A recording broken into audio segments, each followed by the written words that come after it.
দর্শক বন্ধুরা, এবার কিন্তু অপু বিশ্বাসকে হতে হয়েছে হেনস্থার শিকার, এবং এই হেনস্থার শিকার হয়ে কিন্তু ডিরেক্ট গুলশান থানায় পৌঁছে গিয়েছে অপু বিশ্বাস। এবং কেনই বা হতে হলো তাকে হেনস্থা, আজকে কিন্তু থাকছে তা নিয়ে বিস্তারিত। দর্শক বন্ধুরা, পুরো ভিডিওটি দেখুন না টেনে, না হলে আপনাদের অজানা রয়ে যাবে অনেক কিছুই। তো দর্শক বন্ধুরা, প্রায় প্রতিদিনের মতনই নিজের সেলুন গুলো থেকে সব অফিস অফ করে কিন্তু রাতে 12:30টার সময় গুলশানের 1 নম্বর থেকে বেরোচ্ছিলেন অপু বিশ্বাস। গুলশান 1 থেকে তিনি আসবেন বনানী 11 নম্বর রোডে, কারণ বনানী 11 নম্বর রোডে কিন্তু অপু বিশ্বাসের বাসা বর্তমানে। এবং সেই গুলশান 1 থেকে তিনি যখনই বেরিয়ে নিজের গাড়ির দিকে যাচ্ছিলেন, তখনই কিন্তু কিছু বখাটে ছেলেরা সেখানে ছিল, এবং সেই বখাটে ছেলেরাই কিন্তু তাকে টিজ করে এবং তাকে বিভিন্ন নামে রাখে। তারা প্রথমে অপু বিশ্বাসকে চিনতে পারেনি, এবং চিনতে না পেরে পিছন দিয়ে অনেক ব্যাড কমেন্টস করছিল, এবং এই খারাপ খারাপ কথাগুলি অপু বিশ্বাসের গায়ে লেগেছে, এবং অপু বিশ্বাস ছেলেগুলোর সামনে যেতে থাকে। কিন্তু যখনই তারা অপু বিশ্বাসকে চিনে ফেলে, তখনই কিন্তু তারা তাদের মোটর বাইক করে চলে যাচ্ছিল। তবে তারা মোটর বাইকে চলে যাওয়ার সময় কিন্তু অপু বিশ্বাসকে বলেছিল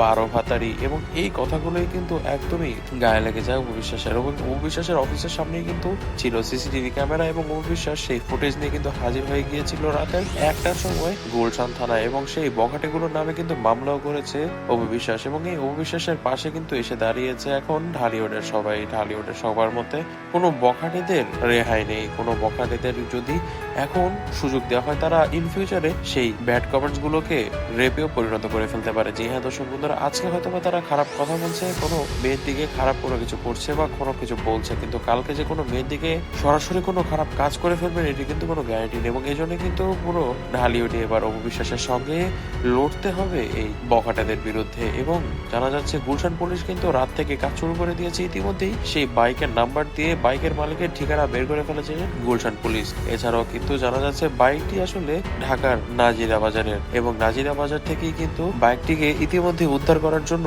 পুলিশের উদ্ধার টিম বের হয়ে গিয়েছে, এবং খুব শীঘ্রই গ্রেফতার হয়ে যাবে বখাটেগুলো। এবং অপু বিশ্বাস কিন্তু ততদিন পর্যন্ত শান্তিতে বসে থাকবে না যতদিন পর্যন্ত তাদের উচিত শিক্ষা হচ্ছে। এবং দর্শক বন্ধুরা, অপু বিশ্বাসকে এই ধরনের হেনস্থামূলক কথাবার্তার শিকার কিন্তু এই প্রথমবার হতে হলো জনসম্মুখে। তাকে কিন্তু এর আগে কখনোই এই ধরনের পরিস্থিতিতে পড়তে হয়নি। তবে দর্শক বন্ধুরা, আপনারা এই বিষয়ে কি মনে করছেন? তবে আমাদের কাছে কিন্তু মনে হচ্ছে অপু বিশ্বাস সরাসরি পুলিশের কাছে গিয়ে একদম সঠিক কাজটি করেছেন। তবে দর্শক বন্ধুরা, আপনারা এই বিষয়ে কি মনে করছেন তা কিন্তু কমেন্ট বক্সে কমেন্ট করে জানাবেন। আজ থাকছে এই পর্যন্তই, দেখা হবে নেক্সট কোনো ভিডিওতে। ততদিন পর্যন্ত ভালো থাকবেন, সুস্থ থাকবেন, এবং আমাদের চ্যানেলটিকে অবশ্যই দর্শক বন্ধুরা সাবস্ক্রাইব করতে ভুলবেন না।